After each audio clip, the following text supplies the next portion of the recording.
ഞാൻ നിയമസഭയെക്കുറിച്ച് ആലോചിക്കുമ്പോൾ നിയമസഭയിൽ എലക്റ്റഡ് റെപ്രസെൻറ്റേറ്റീവ്സിനാണ് നിയമസഭയിലെ ആക്ടിവിറ്റികളിൽ സജീവമായി ഡയറക്റ്റായിട്ട് പങ്കെടുക്കാൻ പറ്റുന്നത്.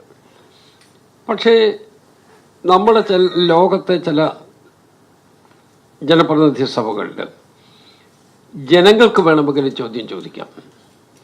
ജനങ്ങളുടെ ചോദ്യം യഥാർത്ഥത്തിൽ ഇപ്പം നമുക്ക് എലക്റ്റഡ് റെപ്രസെൻറ്റേറ്റീവ്സ് അവരെഴുതി കൊടുക്കുന്ന ചോദ്യം, അതിന് ഉത്തരം വന്ന് അതിൻ്റെ അടിസ്ഥാനത്തിൽ മാത്രമേ ഒരു മറുപടി നമുക്ക് കിട്ടൂ.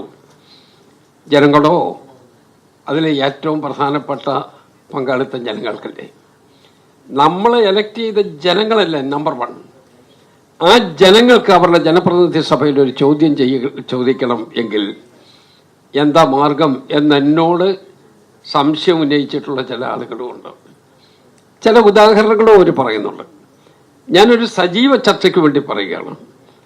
അങ്ങനെ ജനങ്ങൾക്ക് വേണ്ടിയും നമുക്കൊരു ചെറിയ സമയം നിയമസഭയിൽ എങ്ങനെ വേർതിരിച്ചു കൊടുക്കാം എന്നുള്ളതിനെക്കുറിച്ച് വിദഗ്ധരുമായിട്ട് ആലോചിച്ച് കാലോചിതമായ രൂപത്തിൽ നമ്മളുടെ റൂളുകളിലൊക്കെ പരിഷ്കാരം വരുത്തി പറ്റുമോ എന്നുള്ളതിനെക്കുറിച്ച് പരിശോധിക്കുകയാണ്.